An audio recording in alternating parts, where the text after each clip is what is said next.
Good afternoon, everyone. Welcome to our regular council meeting for December 13th. And if everybody had the chance and the opportunity to watch the Grey Cup, Winnipeg won 33-25. So that go West, at least it's the West team.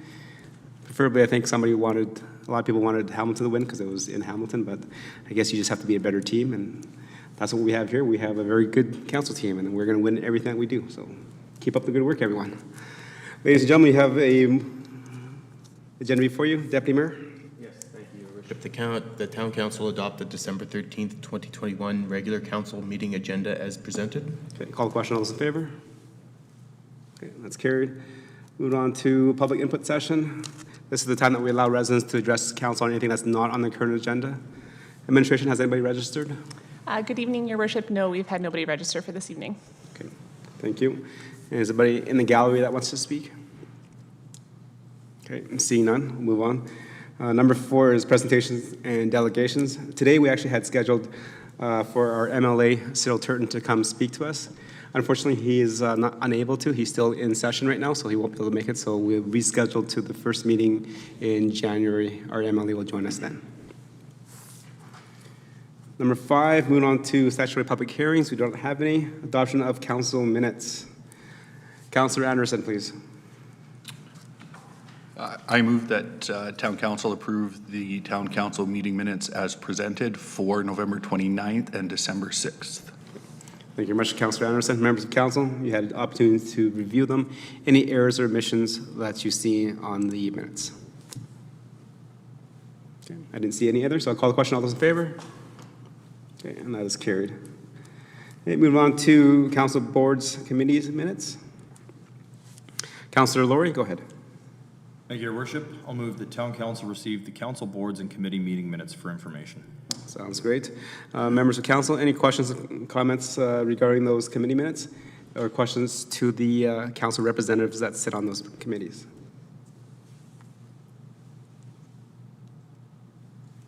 Okay, see none. Councillor Meyer, just one quick question regarding the library minutes. I noticed that there is a board member that resigned effective immediately. Is there something that you can share with us? No, I don't have any specific news. I believe it was just a conflict of their schedule. Okay. Thank you. Any other questions? None. I call that question. All in favor? And that's accepted. Okay, and today we have no bylaws that were set up, no business items. So moving on to council information and council discussion. Councillor Anderson.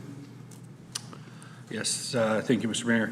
Just an update from Mr. Burney with the Christmas hamper program. They did their packaging today. He said they had a great response from the community. They had lots of volunteers, and they were quite happy with what they were able to put together for the community this year. So a huge thanks to him and his team for putting those together. Thank you. Thank you for sharing that. And that was a great event put on by the Kinsmen and the community groups that supported it. Councillor Hansard? Yes, Your Worship, this would not be on any of our town-appointed boards and committees, but for the last 3 years, I had the privilege of serving as chair of the Capital Campaign Committee for the Meridian Housing Foundation, trying to help raise funds to keep the mortgage amount low and rents down in the new Folkestone Manor.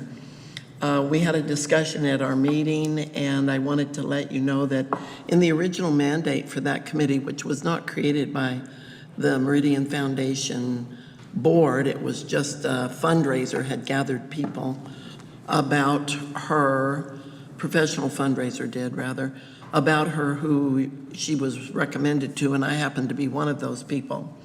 In looking back at the records, we discovered that that committee actually comes to an end at December 31 of this year. So the committee that has been known as the Capital Campaign Committee will end. We're going to have a wrap-up thank you dinner. The executive director for the foundation will host past and current members of that committee, and then there will be no more committee. To date, we've raised just under $250,000, and of course, we were on a steamroll until COVID hit, and it got right in the middle of all of our one-on-one meetings with people, and pretty much things had to come to a halt. We had a goal of raising $1.5 million. We were able to accomplish almost $250,000. But however, in the new year, a new organization, perhaps similar to the Friends of the Library group, may gather and find ways to raise money for Folkestone Manor and other Meridian Foundation projects. And I just thought I would let you know that I tried to resign from that committee, and they told me I didn't need to because it was ending at the end of this year anyway. Okay? Other than that, I've really appreciated all the Christmas lights around town, and had somebody tell me recently how friendly they found our downtown area, which I always take a great amount of pride in. And congratulations to town staff for decorating the downtown so nicely, because our picture of our Christmas tree was featured on Global News on Main Street in Stony Plain, so that was nice to see. And we got quite a bit of coverage on social media from that. That's all. Thank you, Councillor Hansard. Councillor Loynes. Councillor Loynes. No. Okay, thank you. Councillor Lowry. Thank you, Your Worship. A couple of things this evening, given that this is our last meeting before the new year, I did want to look for a couple of updates. The first is in regards to our annual Family Fest. I'm just wondering if administration can provide us any updates on the planning process for Family Fest, if it is going forward, what that will look like. I just haven't really seen anything communicated about that yet. Your Worship, through to Councillor Laurie. Yes, Family Fest is happening in the same vein as it did in 2020. So the fireworks will happen again. There's no ticketing. I think the first year we did have ticketing, this year not. So people will be able to go to Heritage Park and enjoy their fireworks this evening. And that's the completion of our December Advent Calendar event that we're again running this year, which started with the light up on the 1st of December. So for clarity, Your Worship, will that be drive-in fireworks, or will we be going back to the traditional having the bonfires and people being able to congregate to observe the fireworks? Your Worship, through to Councillor Laurie. So not drive-in, certainly. The fireworks will be able to be viewed from anywhere in Stony Plain, so you can just drive into the Heritage Park site. With respect to the skating rink, bonfires, and some of the other planned events that we typically host, that's not being done this year, and as the public health orders still don't permit us to do such. So rather than creating an opportunity for us to encourage gathering, we're allowing the fireworks to continue, and hopefully not hopefully, but in 2022, we do anticipate that that's not going to be the case for us any longer, as we'll have different opportunities. If we wanted to host something that was more in line with our the ability to have a rep program in place, then we have to place fencing around the entire Heritage Park and create some check-in points for people in order for us to ensure that it's being done safely. And that's a huge undertaking at this time. Thank you. And one last follow-up on that topic, Your Worship. We've heard some indicators from the provincial government that there may be some changes to the provincial health orders in the gathering in the coming days. Should there be changes that would allow for more of a traditional Family Fest being made by the provincial government, do we have enough time and the ability to pivot to expand the event and bring back some of those traditional elements, or have we set our path and that is how we'll go forward this year? Your Worship, again, through to Councillor Laurie, certainly once, I believe that announcement is coming tomorrow at 3 o'clock during their usual update on COVID-19. My understanding is they were potentially relaxing the gatherings for private gathering versus public gathering. So certainly we will look at that, review it, and look and see if there are other options for us if any drastic changes are made related to the COVID protocols. Thank you. And the next item I have, Your Worship? Just looking for an update on our outdoor rinks and ice surfaces. Haven't seen too much in communications. I know there has been active skating at Roadway Park at least. I'm just wondering if we have a timeline on the rest of our facilities, particularly given that we're getting some good ice making weather here over the next coming days. Your Worship, back again to Councillor Laurie. Certainly I can confirm Centennial Arena, so Glen Hall Arena outdoor rink is open for sure, and Rotary Park is open for sure. Via email, we can update you on the others, but do know with certainty that those two are open for sure. Signs were going out to the majority of the rinks last week related to, we do have programmed time at specific rinks, so my understanding would they be shortly opened once those signs were put up. So can confirm that those two are open for sure. I would believe that the others are not that far behind, but we'll confirm through email tomorrow morning. Excellent. Thank you. And will that include some public communications as well through our social media channels? Or We can confirm that also through that same email. excellent. Thank you. Next one on my list, Your Worship, is in regards to the Umbach Off-Leash Park. The Off-Leash Park is a very well-attended amenity in our community, and unfortunately, because it's a park and a green space, it doesn't have any pathways. Where that becomes a challenge is in the wintertime, given the weather that we have, it has become extremely treacherous for users to actually walk because there is no maintained trail or maintained pathway in that park. I'm wondering if administration can provide any level of information or updates on anything that can be done, or even if it just wants to be a takeaway and administration could take a look at it. Because unfortunately, users of the park have spoken with many over the last little while who've just stopped using it because of the freeze thaw and the freezing rain that we had, and there being no actual trail. Nothing is maintained, nothing is scraped, nothing is graveled, and it makes it very dangerous and very hard to use that amenity. So, like I said, either as a feedback item or if administration can address anything to do with that. Your Worship, appreciate the question and the commentary there. Yeah, there's no question, not just the Umbach off-leash park, but certainly the freeze thaw has, created some challenges all the way around on the trails and the sidewalks and so on, both on public lands and private lands. And excuse me, I know the staff are doing the best they can to deal with that side of it. And I know that they have some new ideas over there at Public Works about maintaining the trails in a bit different a manner and using some different equipment to try to make it a bit better as it relates to the ice control. Specifically on Umbach, no, I'm sorry, Your Worship, at this point I can't provide a specific update or comment, but we can look into that, and I can have the General Manager of Planning and Infrastructure check in with the staff and find out where we're at and what we're up to out there.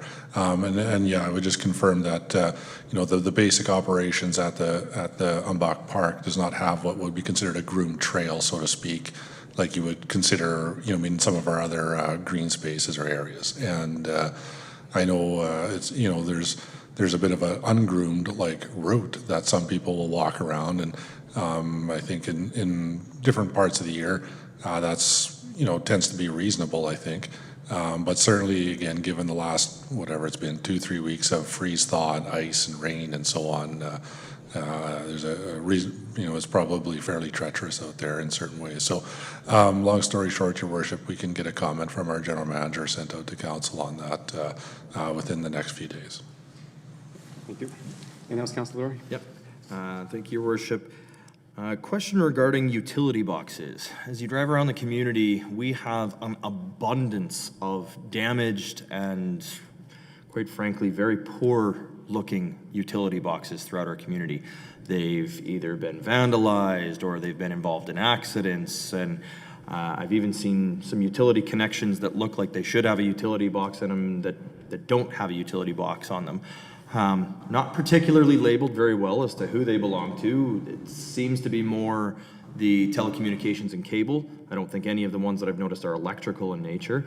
I'm just wondering what the process is for us to start having some of these addressed. And I'll give an example. At the corner where the Mint Pharmacy is, there is a utility box that exists right in the middle of our paved trail that has been dented, opened, and leaned at almost a 45-degree angle for the better part of, I would say, several years. That's just one. I'm wondering, how do we start getting these addressed? How do we start getting these fixed? How do we start getting these maintained? Because in reality, if that was something on somebody's property, it would be considered unsightly and we would not be allowing it. So what do we need to do in order to start having those addressed? Yeah, thank you, Your Worship. I can certainly provide some comments on that and maybe get to the specific question as well, Your Worship, a bit in a few minutes, or maybe not a few minutes. I'll try to be quicker, but yeah, I would concur that there's a number of those utility boxes throughout the community that are in various states of disrepair. I think anybody can just drive around and see them. They're sitting there, and I'm sure most of us have seen them. I think I'll just provide further comment to Councillor Laurie's question in that, yeah, they typically tend to be the, I guess, communications providers. The large boxes are generally, if you look at the big ones, they tend to be in good shape. That's usually Fortis. There's power contained in those and so on, and the general upkeep of those are, frankly, due to the fact that there's electrical currents flowing through those, are a significant thing, that there's a much higher priority of safety and appearance put on those ones. They tend to be looked after pretty quick if they get vandalized or are any sort of major disrepair. Frankly and bluntly, the utility operators on the other side of it don't tend to get to those things very quickly, and they do become problematic. Now to get to the specific question. So what happens, or what has happened in the past, or what gets done, or what have you? Yeah, we've, as the town, at different points in time, we've went through and looked at, got as many as we can on a list, provided those over, and then, tried to do some follow-ups and question the timelines and so on and so forth. And, that's been, effective at certain points, not so effective at others, frankly. I know over the years I have seen individuals, if they have one in front of their house, so to speak, or in their backyard or close to it or what have you, take it upon themselves to, bring it to the attention of whichever provider it tends to be. Sometimes they're shared and they're joint. So there's a couple different companies that may be operating inside those things, and, got some action, so to speak, that way as well. I think I'll stop there, Your Worship. That's what's generally happened in the past. And I would say respectfully and honestly, it's effective probably 50% of the time to have something done in what would be considered a reasonable time frame, i.e. month, couple months. But no question, some of them have sat, or they will sit for much longer than that. I'll stop there, Your Worship. Yeah. So wondering if the administration has a list. I think I've forwarded a few addresses as well throughout the years. Once in a while, I'll take a picture and I'll use social media to the providers, and eventually it gets done quicker. Is there an opportunity or a way for the town to have it done quicker through enforcement, through something? Like if we can say, every year, this time, you're gonna get a list, and you have 6 months to do it. If not, you get a $100 fine or $150 fine, part of our unsightly yard maintenance, community standards bylaw. Because when we sit there and we ask, and it's been 2 years, well, that's an issue. Obviously, they don't think we're going to do anything. We can't do anything, or maybe it is the fact that we can't do anything. Your Worship, certainly through you and to the rest of council, I think that's something that we could take a look at. I would hesitate to comment right now that yes, we could, address those community standards style or through that bylaw. I wouldn't want to say that and create a false impression that that's indeed true. We might be able to. We would need some time to just, take a quick walk through the bylaw, find out for sure, maybe check if, anyone else in our situation, because I don't think this is a Stony Plain exclusive issue. I think this is a, challenge in other communities as well. Maybe find out what's been successful in other communities, that sort of a thing. And then, provide that back to council and report back or an update. That's, I guess, Your Worship, that's what I would say this evening. Thank you, Your Worship, and I would definitely appreciate hearing a little bit more. I do think, like I said, we have a community standards bylaw that is to upkeep the maintenance and the appearance of our community. And anybody in our community, whether it be a utility provider or not, should be required to adhere to that. The last thing I have is just a huge commendation to our staff for Roadway Park. It looks absolutely fantastic. We've obviously added some more lights with the new skating surface and everything in there. It's a great entryway to the town, and it sets a great first impression. So just a huge kudos there, and I look forward to us adding more and more and more lights every year. And I think we should maybe start a little friendly competition with Spruce Grove and their Central Park that's lit up so well. Rotary Park's a little bit bigger. I think we might be able to attract a little bit more attention. So again, huge kudos to staff. I think it's a wonderful asset for our community, and very glad to see the improvements that have been done there. That's all for me this evening, Your Worship, other than, since this is our last meeting, wishing everybody, staff and administration and our residents a very Merry Christmas and Happy Holidays, and hope everybody stays safe and warm during the coming weeks. Okay. Thank you, Councilor Laurie. And I don't think we'll to compete with Spruce Grove and their Centennial Park, as I know for a fact that their one Christmas tree has more lights than our entire park has, period. So it's going to be a few years before we get to that caliber where we want to spend those expenses. Councilor Pletchko?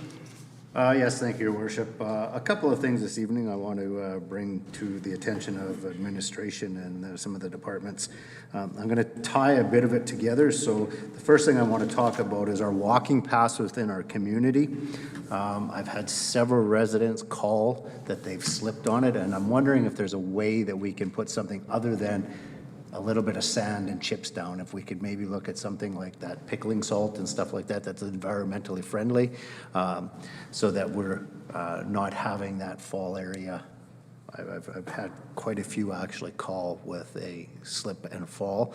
I believe they have called Public Works on a couple occasions and feel like their requests are falling on deaf ears, and I understand there's a lot of work that our Public Works Department puts into everything that they do, and I'm sure they're putting their best foot forward. I'm just wondering if there's maybe something that we could do just a little different, especially with the amount of ice that we've been getting over the last couple of years. It's been very trying for a lot of our residents in the areas that we call move within our community. They're having trouble moving within our community with the paths the way they are.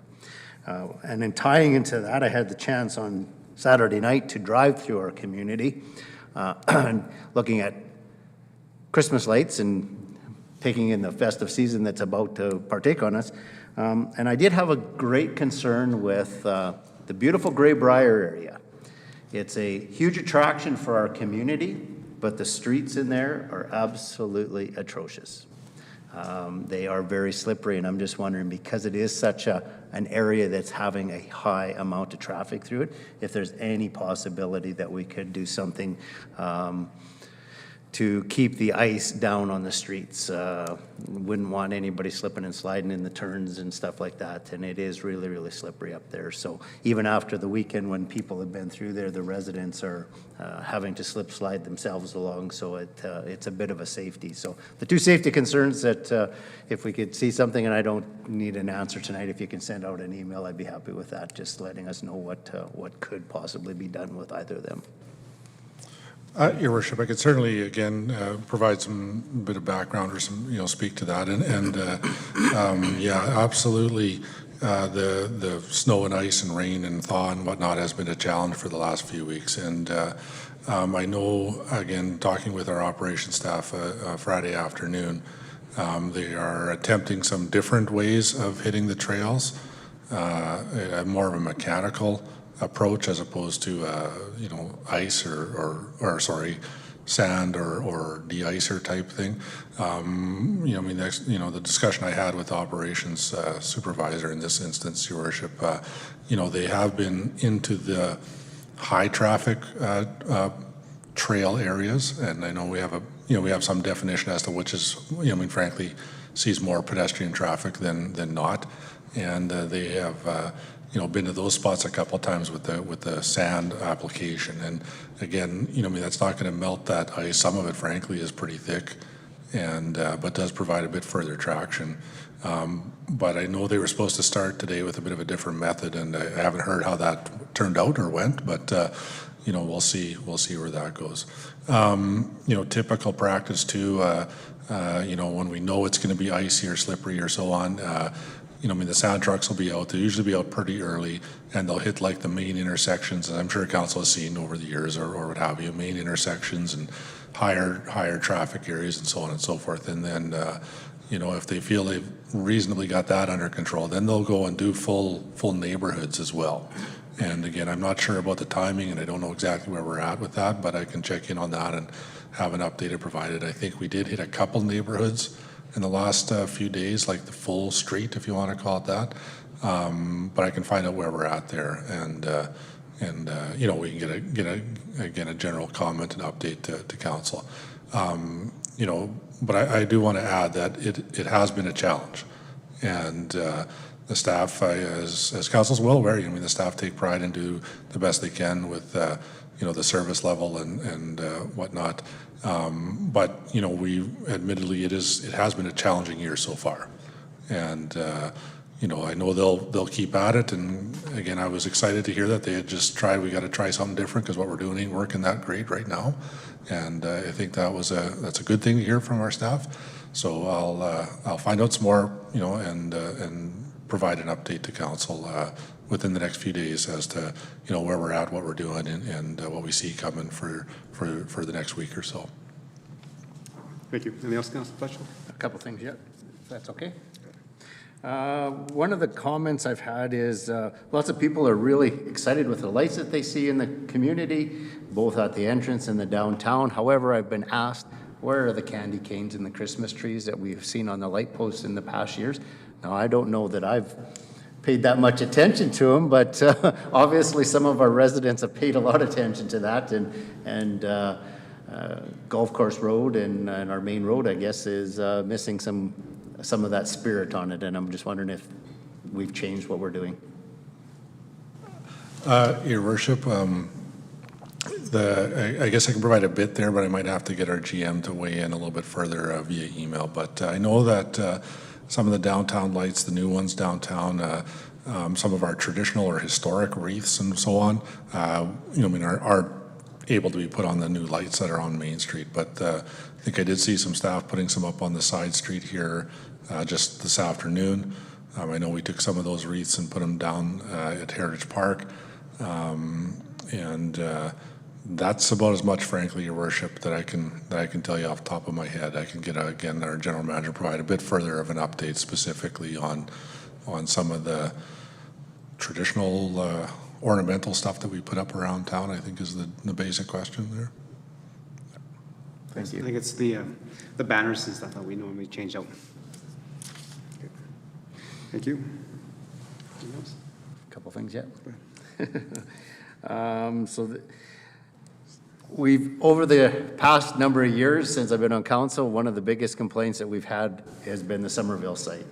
And it's nice to see that the Somerville site, that the new developer is doing some things there that are actually making it look attractive. I've had some people actually phone and say, it's nice to see. So I want to make a couple of comments regarding that. First one is, it's really nice to drive down that road and not see a bunch of broken windows and a bunch of vacant places look like they're derelict running down. They actually look like they're a place that's habitable. They've got some fence up and it's not looking like they're right on the street. So it does look really good. It's nice to see that our developer is taking a bit of pride. And it's nice to see the developer working with our administration to get that development moving forward. So kudos to the administration for working with the developer to get that going, and kudos to the developer for having the patience to get that development up and going. I know it's been a troubled site for quite some time, but it does start to look like a bit of a cleaned up site, and I suspect springtime they'll continue to clean it up, as they had made some great efforts towards the end of the season to do it. So kudos on both. And finally, I just want to wish everybody a very Merry Christmas and Happy Festive Season. I think our administration, our employees of our community do a phenomenal job year-round. Even though we tend to, at times, point things that maybe just aren't the nicest things that get done, but we all understand that they're doing everything they can to make our community a great place. And I would say from the comments that I get from the majority of our community, Stony Plain is a great place to live. We have a great team here that makes sure that it works well, and a festive season to everybody. Thank you. Thank you, Councilor Pletchko. Deputy Mayor, anything to add? Yes, thank you, Your Worship. Thanks for leaving me to the end. But I'll just bang the drum very quickly on those sidewalks. I heard the administration already address most of those concerns, so I'll just say that I too heard many concerns and complaints there. And just very quickly, Merry Christmas, everybody, and Happy New Year, and enjoy yourselves over the holidays. Thank you, Deputy Mayor. All right, just for me, thank you for members of council for sharing a lot of the stuff that I had on my list. I just wanted to, again, thank Public Works for the outstanding job that they're doing in terms of sanding our streets and our trails. I know they're not 100%, and based on the weather that we've been having the last couple weeks, I don't expect them to be 100%. I think to have them ice-free, 100% sanded and all that, that is a dream and a goal. In reality, they have been over those trails a couple times. It just can't keep up with the type of weather. And same with our streets. I think Councillor Pletchko mentioned about Grey Bar. I haven't driven down there this last week, but last week, all the streets in Willow Park were done. We're sanded in every cul-de-sac in subdivision. And as the minor to members that come into our community, into our residents, is just to leave a little earlier and take a little extra time. A lot of the ice that's continued to build up on the streets is from people trying to rush and spinning their tires, which creates heat, freezes, and then therefore it pushes the sand down, and then now you have ice again. So just be cognizant, leave early. Don't give her gas when you're trying to accelerate, just nice and slow, and then it'll just go, and then that'll kind of allow us to keep on top of the sanding that we need to do. Another thing is, where is it? I think right here. I think we mentioned about the Roadway Park. Again, great work to our staff for making the park look beautiful, and I think believe the skating is open. And just a reminder to our residents, please stay off storm ponds. They do look nice, and they do look inviting, especially if you're young and you want to get out there and do some activities, but storm ponds are not safe. There's flowing water underneath them. Every year we hear stories of somebody falling through a storm pond or through a lake. It's very dangerous. If you see a storm pond, it's there for a reason, it's not for skating.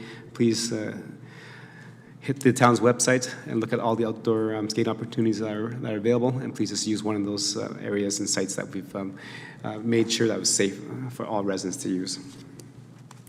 Another thing is the 12 Streets of Christmas that's hosted by members of the Grey Bar subdivision.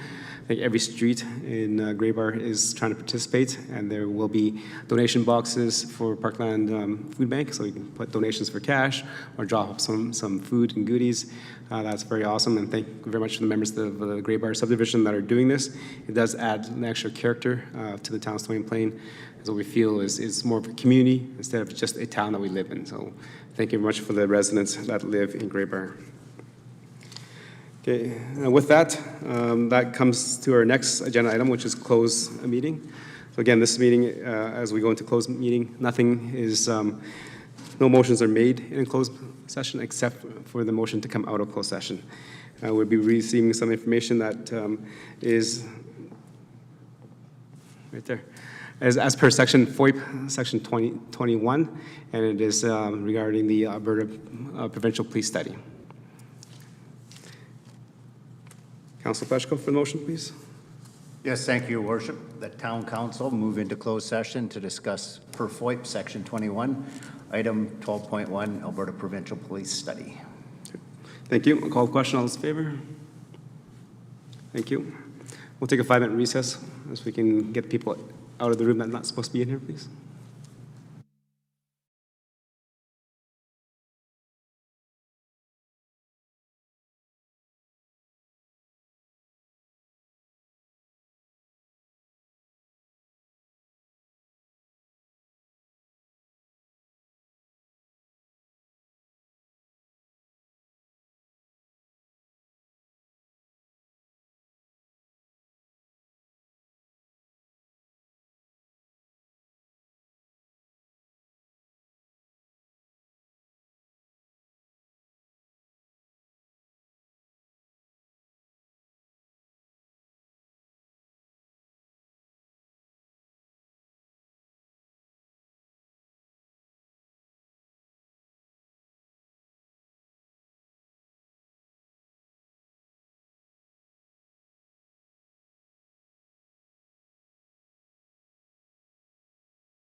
Okay, welcome back. The motion, the only motion made in closed session was made by Councillor Loynes, was to come out of closed session, and that was carried 7-0.